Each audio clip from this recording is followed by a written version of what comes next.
A Gênese. Capítulo 14.5. Vista espiritual ou psíquica. Dupla vista. Sonambulismo. Sonhos.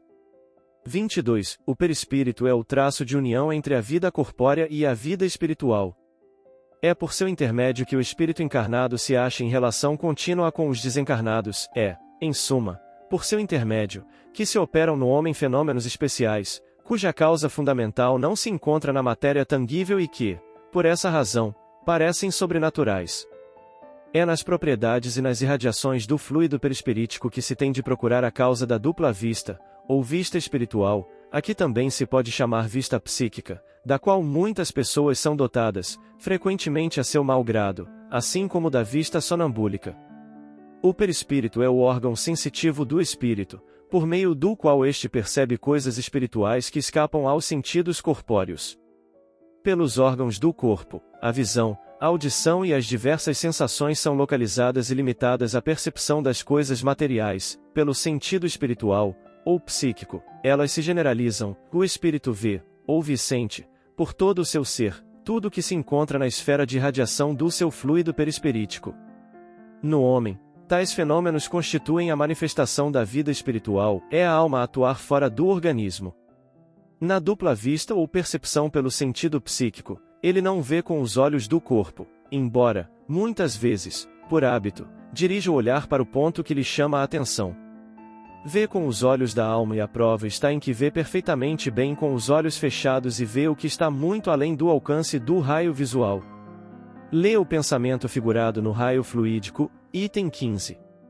Nota de Allan Kardec, fatos de dupla vista e lucidez sonambúlica relatados na Revista Espírita, janeiro de 1858, novembro de 1858, julho de 1861, novembro de 1865.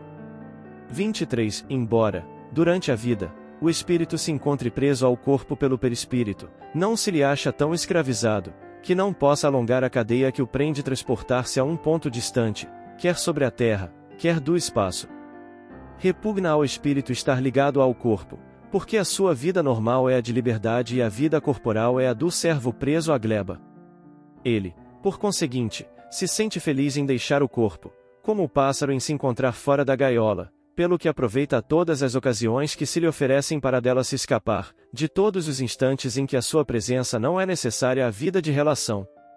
Tem-se então o fenômeno a que se dá o nome de emancipação da alma, fenômeno que se produz sempre durante o sono.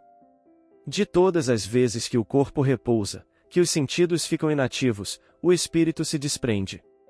Ó Livro dos Espíritos, parte 2, capítulo 8. Nesses momentos ele vive da vida espiritual, enquanto que o corpo vive apenas da vida vegetativa. Acha-se, em parte, no estado em que se achará após a morte, percorre o espaço, confabula com os amigos e outros espíritos, livres ou encarnados também. O laço fluídico que o prende ao corpo só por ocasião da morte se rompe definitivamente, a separação completa somente se dá por efeito da extinção absoluta da atividade vital. Enquanto o corpo vive, o espírito, a qualquer distância que esteja, é instantaneamente chamado à sua prisão, desde que a sua presença aí se torne necessária. Ele, então, retoma o curso da vida exterior de relação. Por vezes, ao despertar, conserva das suas peregrinações uma lembrança, uma imagem mais ou menos precisa, que constitui o sonho. Quando nada, traz delas intuições que lhe sugerem ideias e pensamentos novos e justificam o provérbio, e a noite é boa conselheira. Assim igualmente se explicam certos fenômenos característicos do sonambulismo natural e magnético, da catalepsia, da letargia, do êxtase etc., e que mais não são do que manifestações da vida espiritual. Nota de Allan Kardec, casos de letargia e de catalepsia, Revista Espírita, Senhoras Chavabenhaus, setembro de 1858, A Jovem Catalética da Suábia, janeiro de 1866.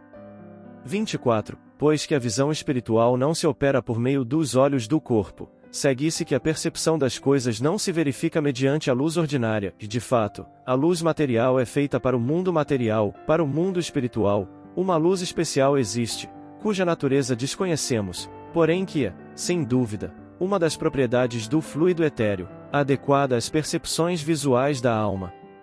Há, portanto, luz material e luz espiritual. A primeira emana de focos circunscritos aos corpos luminosos, a segunda tem o seu foco em toda parte, e tal a razão porque não há obstáculo para a visão espiritual, que não é embaraçada nem pela distância, nem pela opacidade da matéria, não existindo para ela a obscuridade.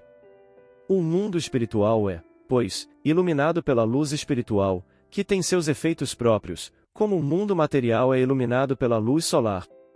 25. Assim, envolta no seu perispírito, a alma tem consigo o seu princípio luminoso. Penetrando a matéria por virtude da sua essência etérea, não há, para a sua visão, corpos opacos. Entretanto, a vista espiritual não é idêntica, quer em extensão, quer em penetração, para todos os espíritos. Somente os espíritos puros a possuem em todo o seu poder. Nos inferiores ela se acha enfraquecida pela relativa grosseria do perispírito, que se lhe interpõe qual nevoeiro. Manifesta-se em diferentes graus, nos espíritos encarnados, pelo fenômeno da segunda vista, tanto no sonambulismo natural ou magnético, quanto no estado de vigília. Conforme o grau de poder da faculdade, disse que a lucidez é maior ou menor.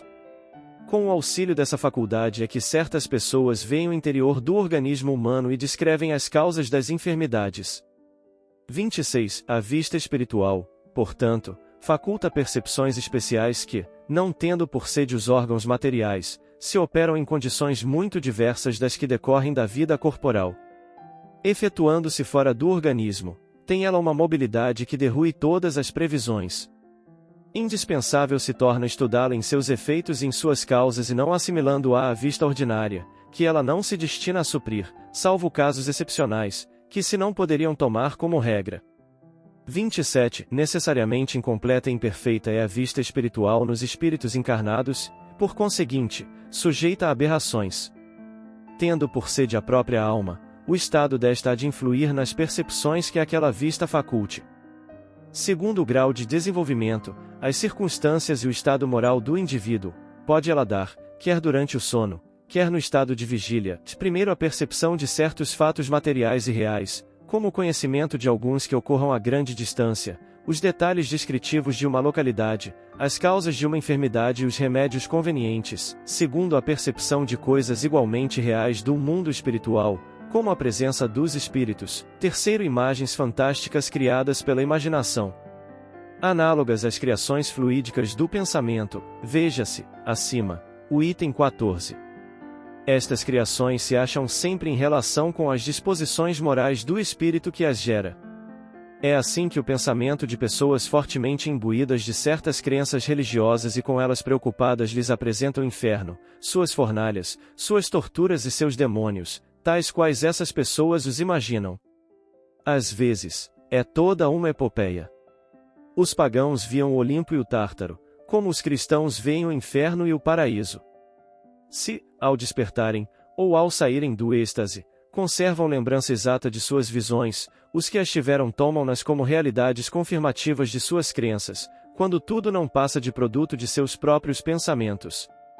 Nota de Allan Kardec: podem explicar-se assim as visões da irmã Elmerich que, reportando-se ao tempo da paixão do Cristo, diz ter visto coisas materiais, que nunca existiram, senão nos livros que ela leu, as da Sra. Campanile, Revista Espírita de agosto de 1866, e uma parte das de Swedenborg.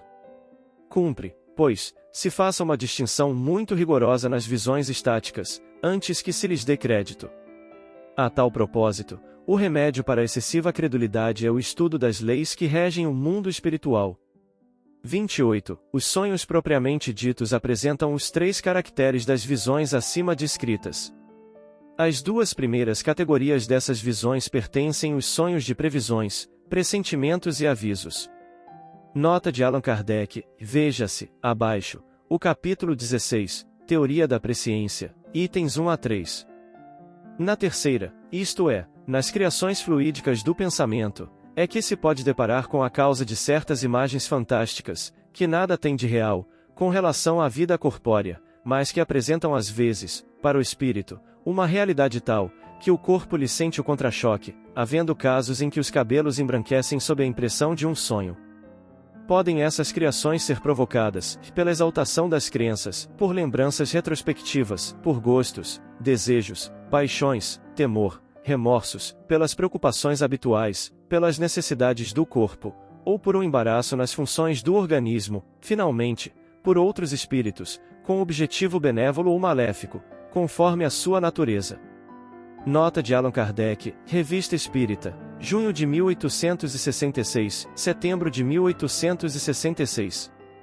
O Livro dos Espíritos, parte 2ª, capítulo 8º, questão 400.